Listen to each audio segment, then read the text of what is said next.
នាយករដ្ឋមន្ត្រីសនំពរឲ្យអ្នកទាំងអស់គ្នាចូលរួមប្រើប្រាស់ផលិតផលក្នុងស្រុក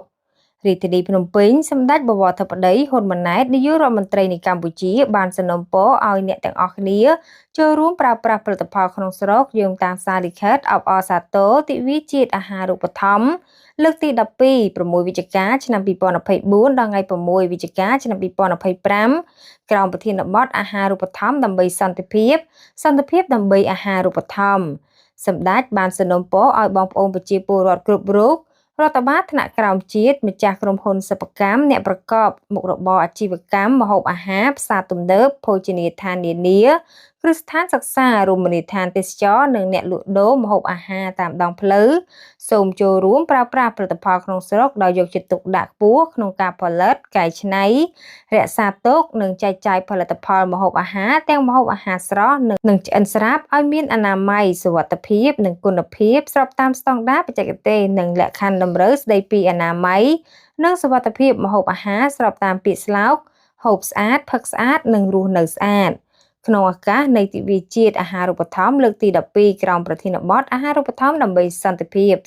ពដើម្បីអាហារូបត្ថម្ភប្រមុខរាជរដ្ឋាភិបាលគាំទ្រក្រុមប្រឹក្សាស្ដារអភិវឌ្ឍវិស័យកសិកម្មនិងជនបទក្រសួងស្ថាប័នពាក់ព័ន្ធដៃគូអភិវឌ្ឍអង្គការសង្គមស៊ីវិលនិងវិស័យឯកជនដែលបានរួមគ្នារៀបចំទិវាជាតិដ៏មានសារៈសំខាន់នេះទិវាជាតិអាហារូបត្ថម្ភត្រូវបានប្រារព្ធធ្វើឡើងជារៀងរាល់ឆ្នាំនៅថ្ងៃទី6ខែវិច្ឆិកាក្នុងគោលបំណងផ្សព្វផ្សាយអប់រំលើកកម្ពស់ការយល់ដឹងជាសាធារណៈឲ្យបានទូលំទូលាយអំពីសារៈសំខាន់នៃវិស័យសន្តិសុខស្បៀងនិងអាហារូបត្ថម្ភក្នុងការចូលរួមចំណែកអភិវឌ្ឍមូលធនមនុស្សបង្កើនប្រសិទ្ធភាពការងារជំរុញកំណើនសេដ្ឋកិច្ចនិងវឌ្ឍនភាពសង្គម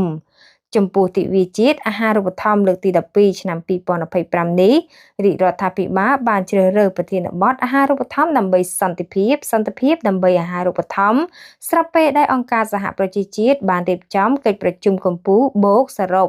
លទ្ធផលស្តីពីប្រព័ន្ធស្បៀងរបស់អង្គការសហប្រជាជាតិលើកទី2នៅទីក្រុង Addis Ababa ប្រទេសអេត្យូពីកាលពីថ្ងៃទី27ដល់ថ្ងៃទី29ខែវិច្ឆិកាឆ្នាំ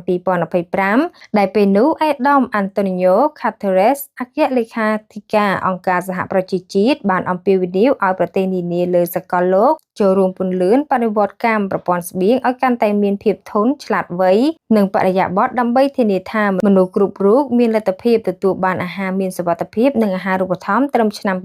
2030ថែរក្សាបានសន្តិភាពការពារភពផែនដីនិងវិបុលភាពសង្គមប្រធានបទនេះក៏បានឆ្លុះបញ្ចាំងពីស្ថានភាពជាក់ស្ដែងនៅកម្ពុជាដែលប្រជាជនគ្រប់រូបប្រាថ្នាចង់បានអាហារូបត្ថម្ភល្អនិងមានសុខភាពល្អនិងរស់នៅប្រកបដោយសុខសន្តិភាពប្រភពពីកោះសន្តិភាពតកតងទៅនឹងព័ត៌មាននេះក៏បានបញ្ចប់សូមអរគុណសូមជម្រាបលា